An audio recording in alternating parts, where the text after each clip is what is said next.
창세기 28장 10절부터 22절까지의 말씀입니다.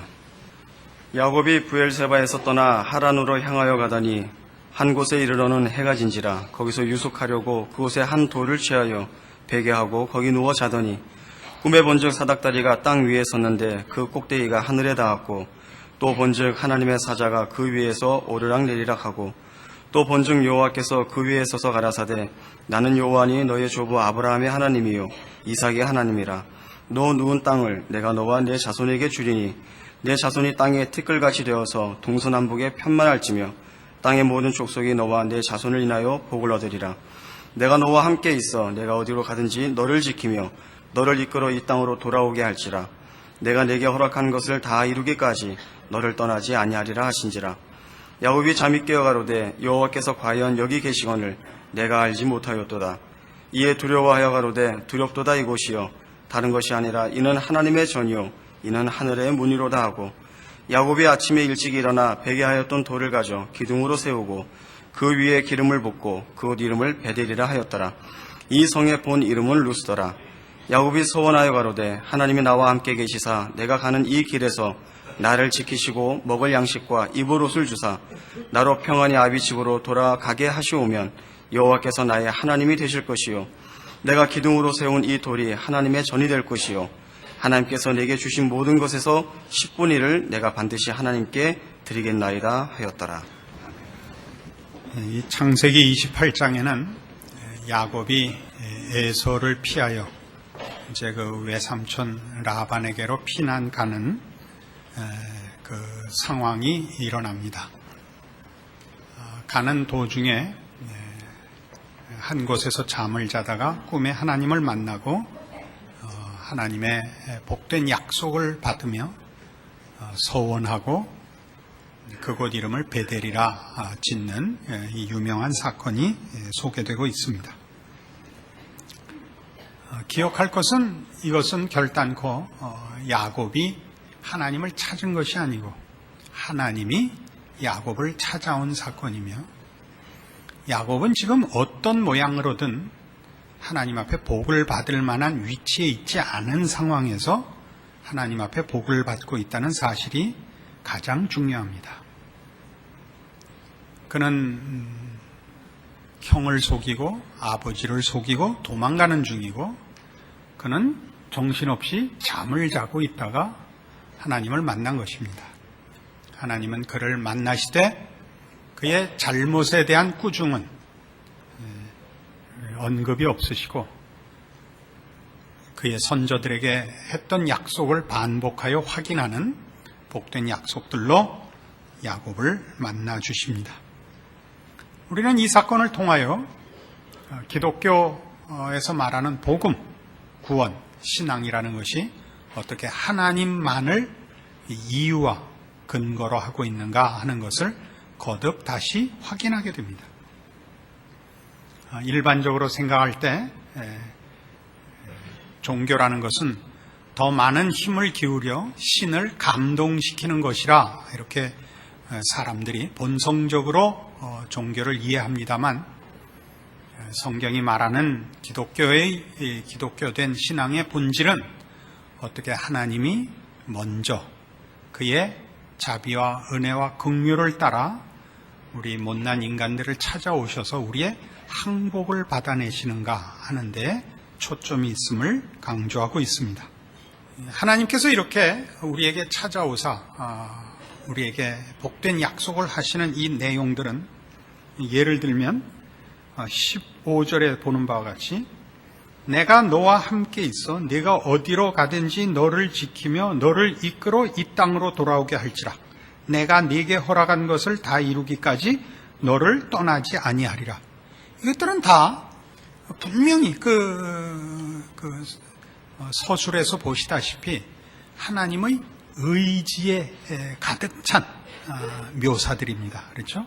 내가 복을 주고 내가 네게 이런 복된 약속을 하고 그리고 그것을 내가 이루고야 말겠다라고 확인하고 계십니다. 이런 일들은 우리 모두에게 사실은 복음이 됩니다. 왜냐하면 우리는 일반적으로 우리가 이해하는 종교적인 그런 이해에서 신을 감동시켜서 그 보상을 받아내는 그런 방법으로는 복을 받기에 적합하지 않은 존재들이기 때문입니다. 우리는 고매하지도 않고 혹 고상한 생각을 해도 지켜낼 힘이 없는 자들입니다. 우리 모두가 기독교가 말하는 이 복음에 대하여 항복하는 것은 하나님이 당신의 진실하심과 은혜로우심을 근거로 하여 우리에게 복을 약속하셨다는 사실이 우리에게 복음이지, 하나님께서 이만저만한 조건을 제시하여 우리로 하여금 결단을 요구하며 우리로 하여금 합격선에 들 것을 요구했다면 우리 중에 그 복을 받을 자는 하나도 없습니다. 저는 조금 가능성이 있을지 모르지만 여러분은 어림도 없다는 것을 여러분 스스로 아실 것입니다. 로마서 10장에 가보십시다. 제가 한 이런 식의 표현이, 이런 식의 내용이 성경에 어떻게 확인되어 있나 봅시다. 신약성경 253페이지 로마서 10장 9절입니다. 내가 만일 내 입으로 예수를 주로 시인하며 또 하나님께서 그를 죽은 자 가운데서 살리신 것을 내 마음에 믿으면 구원을 얻으리니 사람이 마음으로 믿어 의에 이르고 입으로 시인하여 구원에 이르느니라. 성경에 이르되 누구든지 저를 믿는 자는 부끄러움을 당하지 아니하리라 하니 유대인이나 헬라인이나 차별이 없음이라. 한 주께서 모든 사람의 주가 되사 저를 부르는 모든 사람에게 부유하시도다. 누구든지 주의 이름을 부르는 자는 구원을 얻으리라. 이 구절에서 13절에 이르는 이 내용은 분명히 결단을 촉구하며 조건으로 삼기에 충분한 그런 요구들입니다. 누구든지 주를 믿으며 주의 이름을 부르면 구원을 얻을 것입니다. 간단하고 쉬운 조건이며 그 조건 하나만을 요구하고 있으며 그 조건만 만족되면 누구든지 구원을 얻을 것입니다.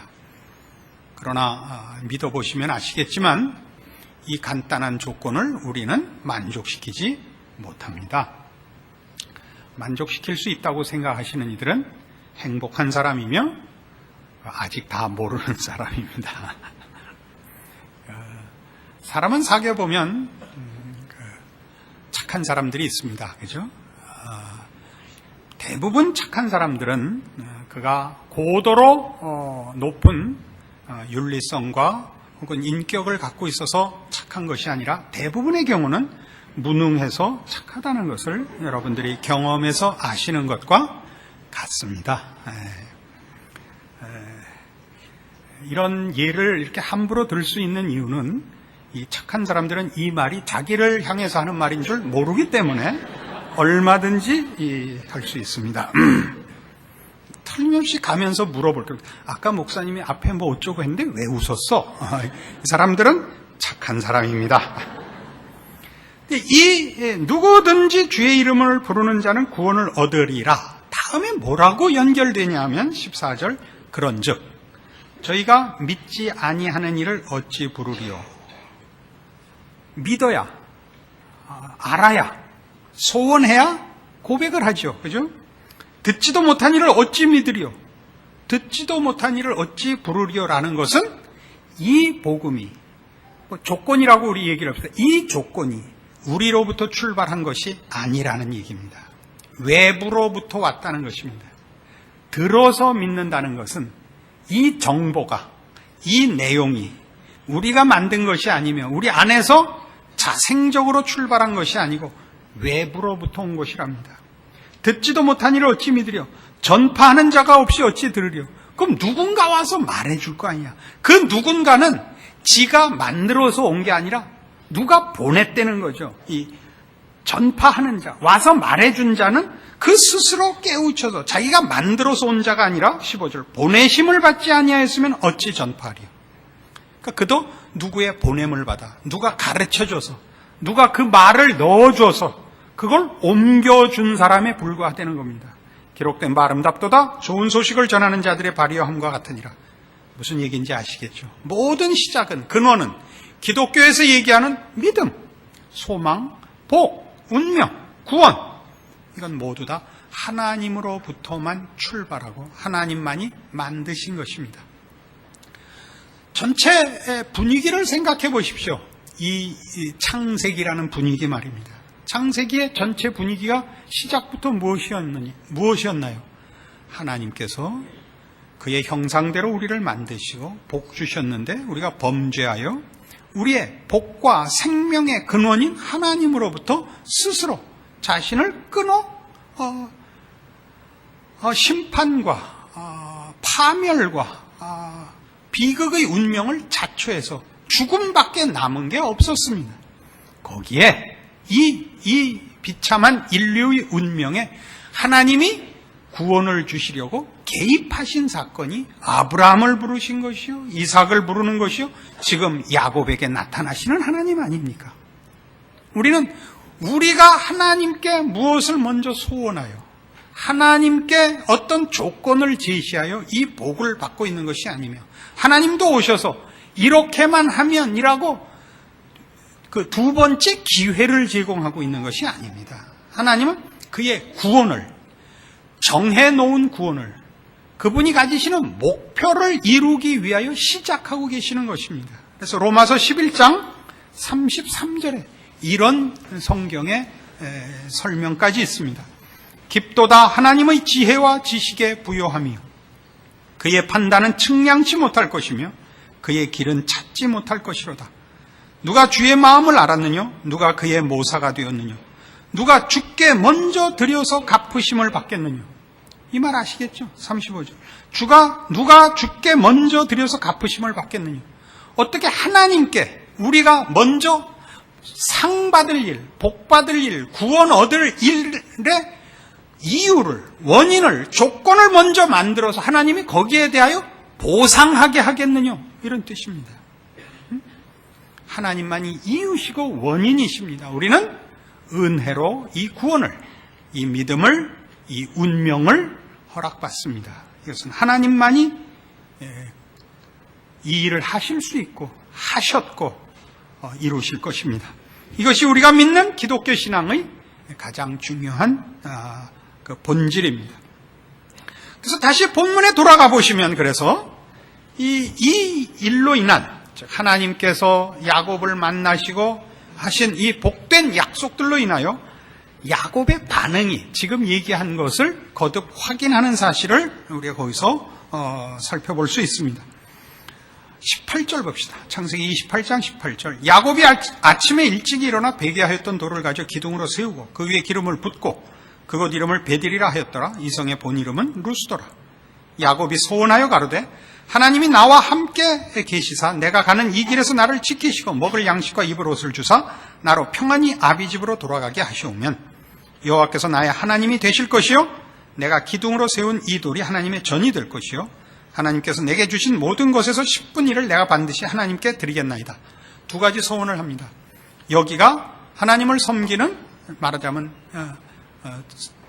하나님의 전이 될 것이요, 성전은 솔로몬 때야 지어지니까 말하자면 예배 장소가 될 것이요, 그리고 11절을 바치겠나이다입니다. 무엇을 하면? 하나님께서 나와 함께 계시사 내가 가는 이 길에서 나를 지키시고 먹을 양식과 입을 옷을 주사 나로 평안히 아비 집으로 돌아가게 하시면 이렇게 하겠습니다입니다. 우리는 소원이라는 것이 자칫 오해돼서 순전히 인간이 가지지 못한 초월적인 능력을 가진 신에게 이렇게 일종의 타협을 하는 것으로 종종 오해를 합니다. 신이 좋아할 것을 주고 내가 원하는 것을 받아내는 것, 또는 신을 감동시켜서 내가 원하는 것을 받아내는 것. 우리 무속신앙 속엔 그렇죠. 무속신앙 속에서는 이 추운 겨울에 그 밤을 새워 치성을 드리고 우물물을 퍼서 그 얼음을 깨고, 어떻게 들어가서 얼음 깨고 다시 나와서 우물물을 펐는지 난 모르겠지만 뒤집어 써서 온몸이 고드름이 되는 걸 보고 신이 너무 놀라서 그만해라. 원하는 게 뭐냐? 이게 이제 지성이면 강천이다죠. 지금 성경이 얘기하는 소원은 전혀 그런 얘기가 아닙니다. 여기서 말하는 소원은, 야곱의 소원은 하나님이 한 약속을 근거하고 내용하고 있습니다. 약속이 뭐였죠? 15절로 다시 돌아가서 내가 너와 함께 있어 네가 어디로 가든지 너를 지키며 너를 이끌어 이 땅으로 돌아오게 할지라. 내가 네게 허락한 것을 다 이루기까지 너를 떠나지 아니하리라. 하나님께서 이 약속의 땅으로의 귀환을 약속하시되, 그것은 이 땅이 문제가 아니라 하나님은 약속의 성취로의 귀환, 우리의 인생이 어떻게 되고 그 삶의 정황과 그 삶의 여로가 어떻든지 간에 결국은 그 모든 여정을 하나님이 지키시며 하나님의 약속이 이루어지도록 인도하시며, 그리하여 마침내 하나님께서 약속하신 그 복의 자리에 그의 백성들은 예외 없이 도달하리라 하는 이 약속을 근거하여 야곱이, 하나님이 내게 참으로 그 하나님, 이 약속의 하나님이여, 이 약속을 이루어 주시는 하나님이시라면 저는 하나님을 예배하며 하나님이 나의 주인이시오 나를 지키신 분이라는 것을 고백하고 증언하겠나이다. 여기가 하나님의 전이 되고 11조를 바치겠습니다 라는 표현으로 나와 있는 것입니다. 예를 들어 봅시다. 구약성경 474페이지 사무엘하 7장에 가시면 18절, 사무엘하 7장 18절 다윗의 기도가 나오는데, 이 다윗의 기도의 배경은 이겁니다.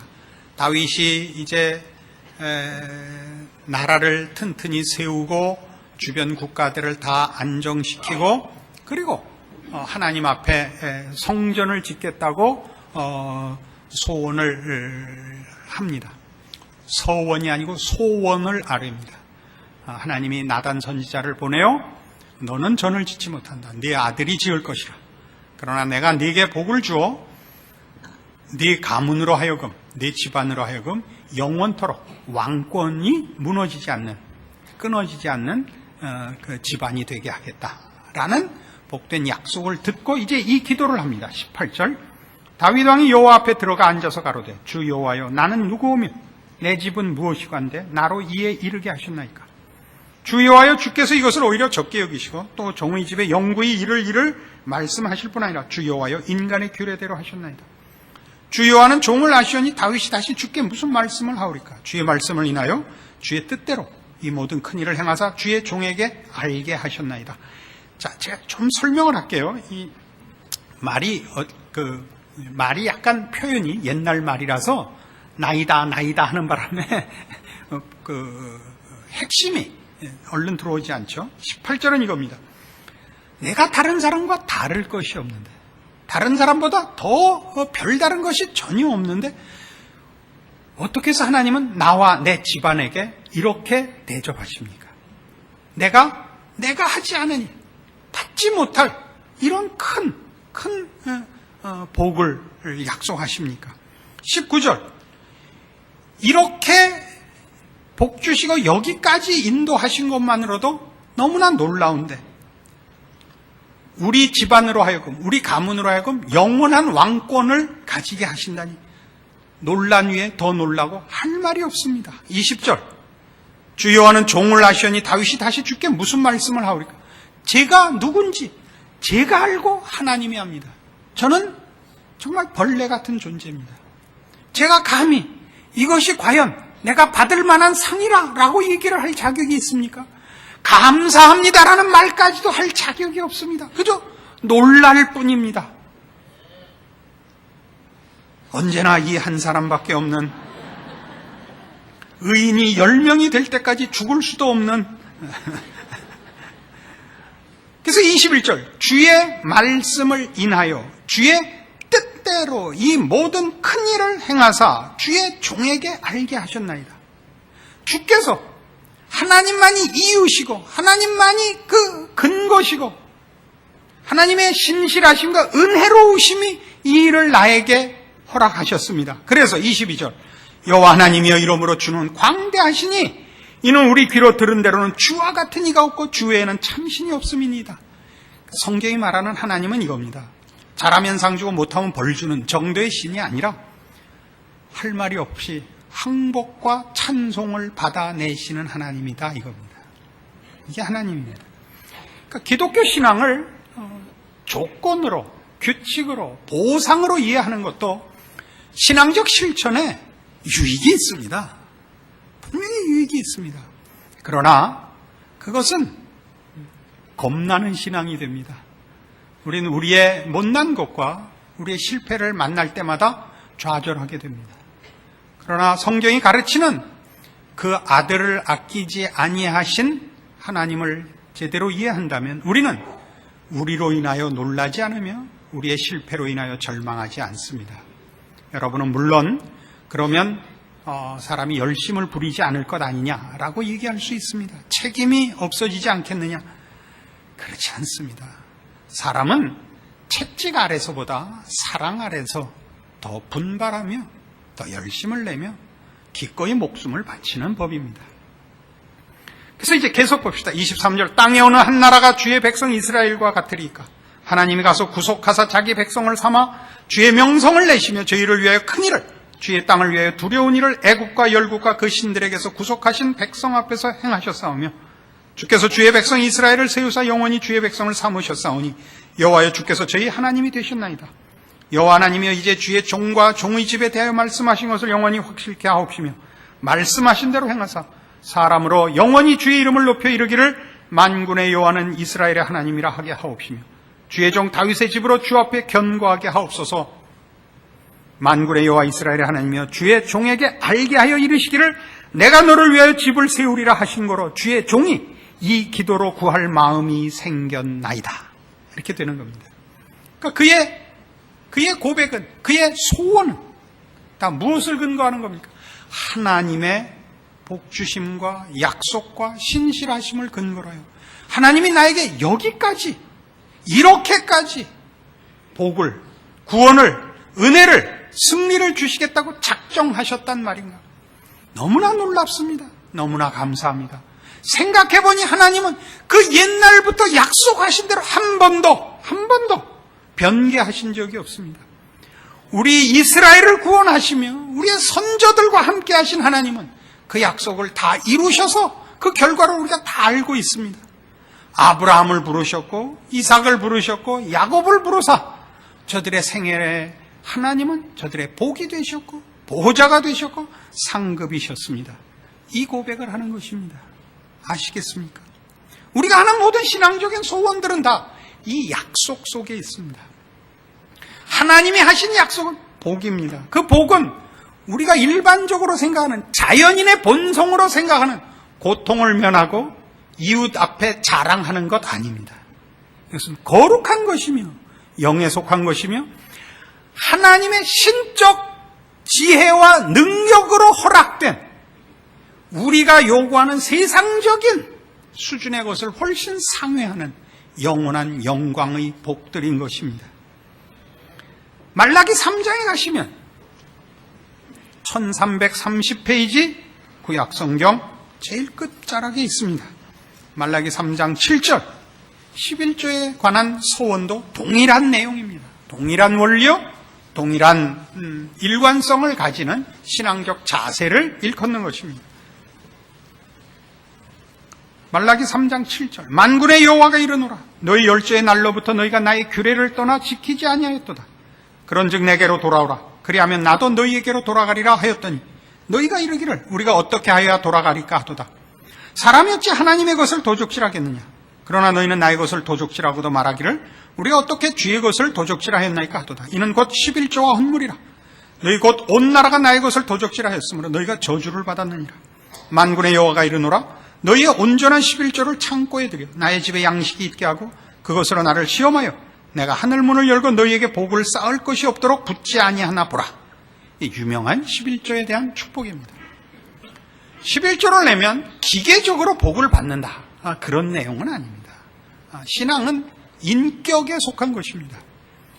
물리적이거나 기계적인 것은 없습니다. 언제나 하나님과의 인격적 관계에서만 성립이 되며 결실이 됩니다. 그럼 이게 무슨 뜻이냐? 그 믿음이 어릴 때에는 하나님이 정말 창조주신가, 유일한 하나님이신가에 대한 확신이 없을 때는 하나님이 정말 11조 내고 돌아가면 10,000원 내고 돌아갔더니 주머니에 10만 원이 생기는 일이 생깁니다. 정말 생깁니다. 보진 못했지만 보통 우리 많은 사람들이 11조의 축복을 얘기하고 있고 사실입니다. 그러나 이런 일은 하나님을 배워가는 초보 단계에서 드러나고 거기서 이제 조금만 더 신앙이 진전되면 그런 식으로는 하나님이 하시지 않습니다. 기계적인 신앙이 될까봐 그러죠. 주술적 신앙이 될까봐. 어떤 일을 하면 그것이 조건이 되어 보상을 받는 식의 신앙이란 건 기독교에는 없습니다.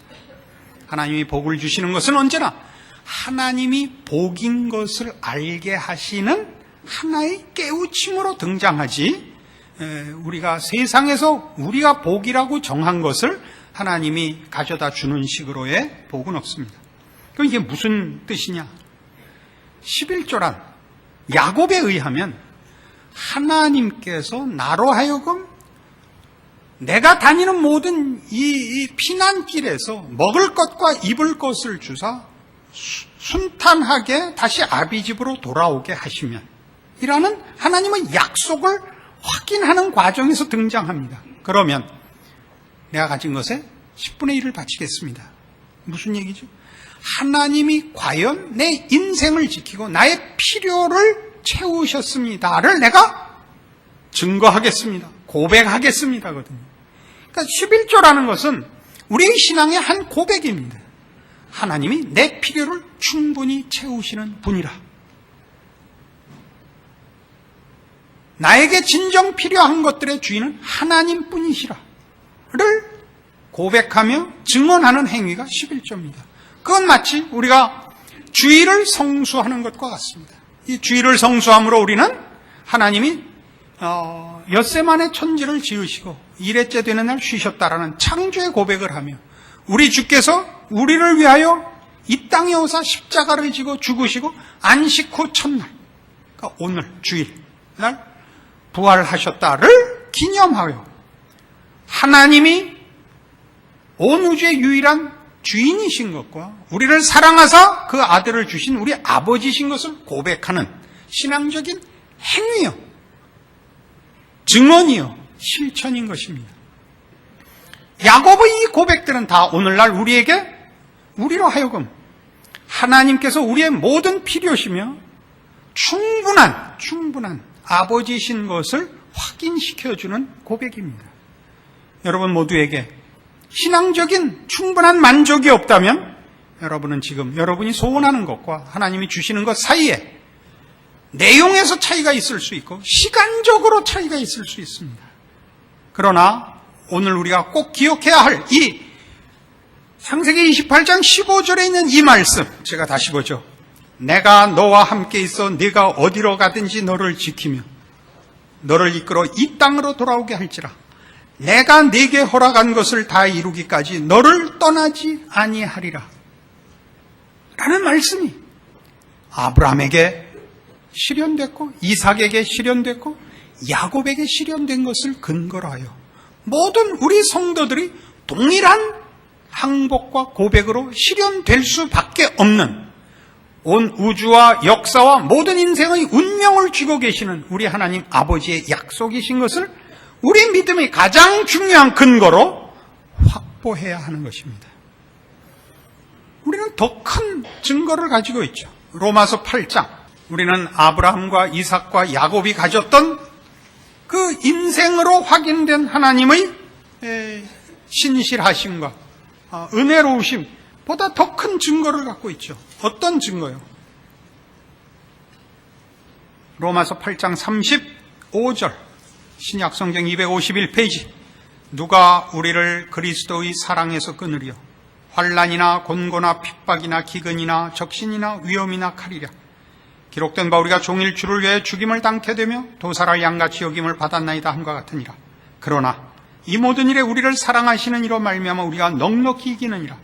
내가 확신하노니 사망이나 생명이나 천사들이나 권세자들이나 현재일이나 장래일이나 능력이나 높음이나 깊음이나 다른 아무 피조물이라도 우리를 우리 주 그리스도 예수 안에 있는 하나님의 사랑에서 끊을 수 없으리라.